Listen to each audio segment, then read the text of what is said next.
In this video, I want to follow up in our section 2.1 lecture by working our first example. And when you watch the first lecture for this section, a lot of it's confusing. You know, what exactly is a critical value? What do you mean by increasing, decreasing? How do you find relative extrema? And so hopefully this example will have this all make sense. Okay, so we have this function here. So the function is f of x is equal to 2x cubed minus 3x squared minus 12x plus 12, okay? And what I want to do with this function is the following things. I want to find the first derivative, f prime of x. I want to find any critical values. I want to find the intervals the function is increasing and decreasing.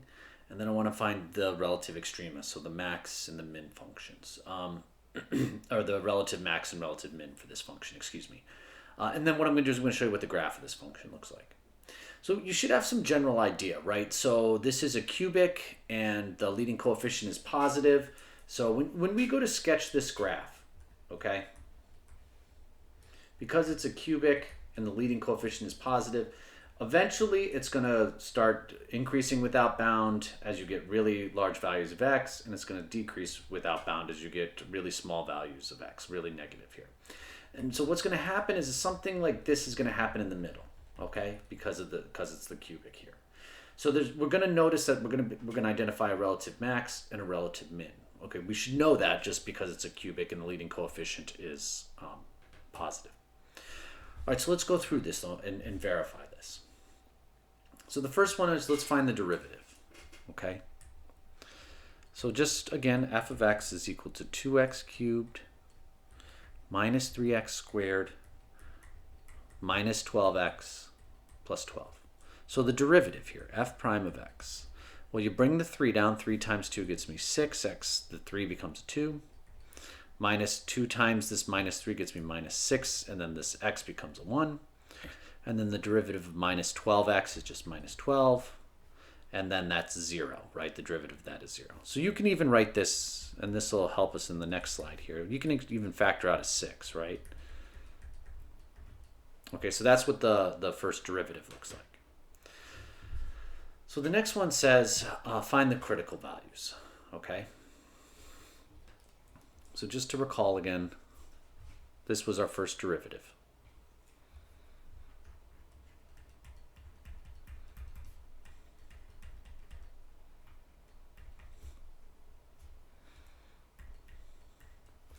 And critical values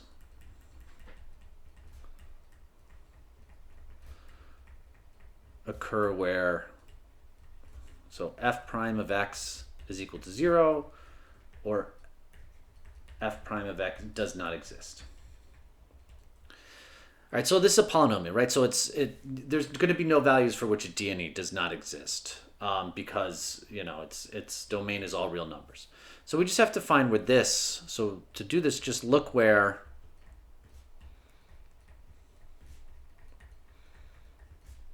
let's look where this is equal to 0, right? So 6 times x squared minus x minus 2 is equal to 0. I'll divide both sides by 6. That's why I factored to begin with here. So this is just a very simple trinomial that you can factor, right? So it's just x squared minus x minus 2 is equal to 0.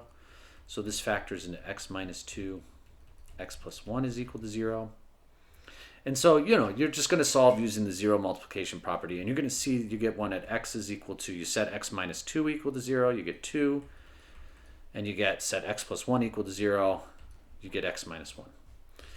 So we have critical values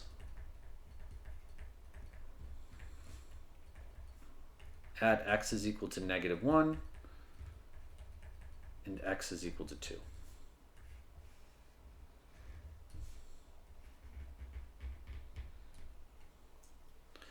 All right, so this is good. So far we found the first derivative. We found the critical values here.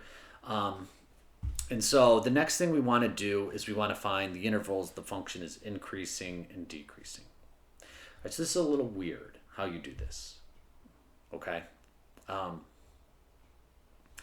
You're going to take your critical values and you're going to carve up the number line here. Okay, so what I mean is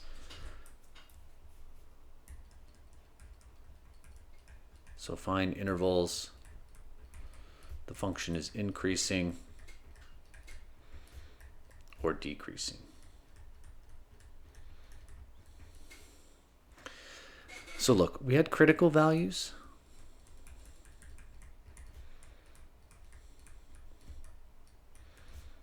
At x is equal to -1 and x is equal to 2. It's also going to help us to find this, right? So f prime of x is equal to 6 times x squared minus x minus 2. So you're going to take, and you got to find the intervals that's increasing and decreasing across the entire number line. So from -infinity to infinity. And here's what we know. We're going to have extreme values, okay? So relative max or relative mins at x is equal to -1 and x is equal to 2. Okay, so we know that it's going to change from increasing to decreasing or decreasing to increasing at those values. So to figure out intervals that's increasing or decreasing, the way I do it and the way the textbook does it is you start by setting up this table, and the first column of the table is your intervals. So you're going to go from -infinity to your first critical value. So -infinity to -1. Then your next interval is going to pick up right at -1. And it's going to go to your next critical value, which is 2. And then our last interval, all right, is going to pick up right where this last critical value is and go to infinity. All right, then what you're going to do is you're going to pick a test value in this interval. And you want to make this test value as easy as possible. All right, so I'm going to pick the test value of -2. A value between -1 and 2, I'm going to pick 0. And then between 2 and infinity, I'm going to pick 3. All right, and what you're going to do with this test value is we're going to use the sign. I'm going to go all the way back, so I'm going to quickly go back through the slides. We're going to look at the sign of the first derivative, okay?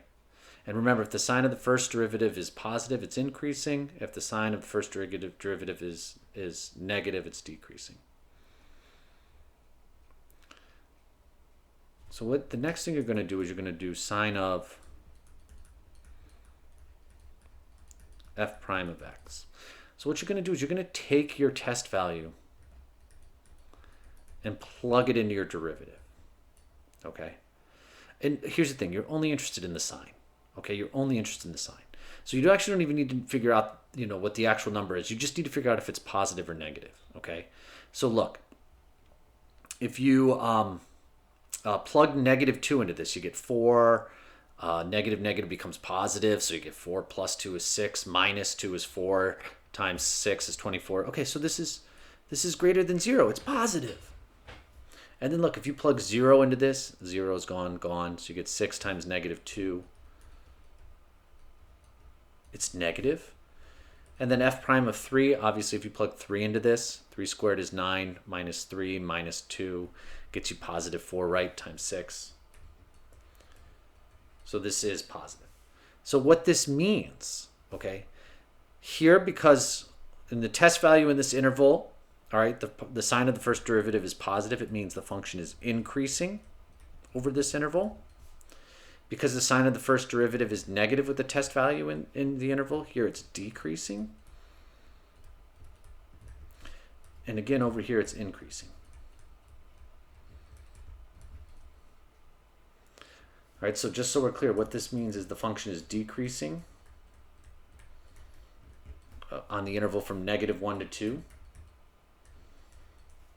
And then the function is increasing from, let's see, it looks like from -infinity to -1, just because I'm using set notation, union with 2 to infinity.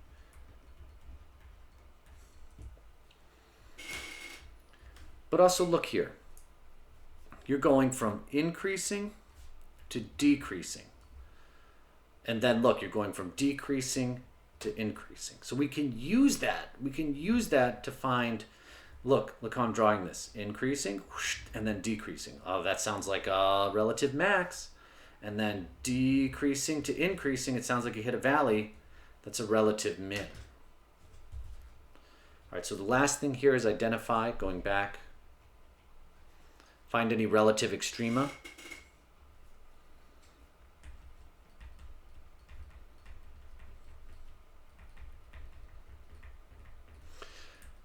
All right, well, remember, they occur at critical values.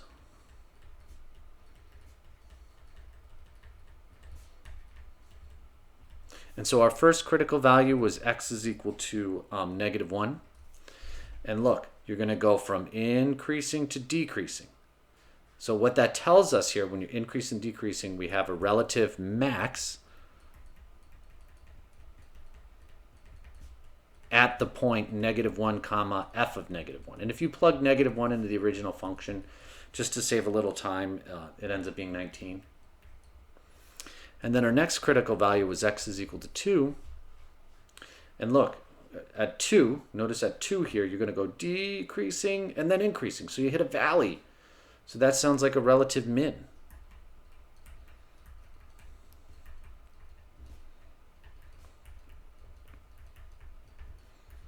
And if you plug 2 into the function, you get the point -8. So let me just show you what the graph of this looks like, just so you can see everything that's going on here. All right, and this literally verifies what we just saw. So I said it was increasing from -infinity to got to -1. Look, as you go to the right, the function's going up. And then once you get to -1, the function starts going down, decreasing, until you get to 2, and then it starts increasing. Look at that. Just like I said at -1, we have a peak. Okay, so that's the relative max. And down here we have a valley, and that's where you got the relative min.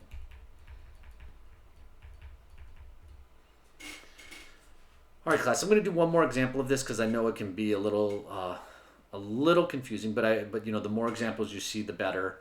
And you know, as always, I'm here for help.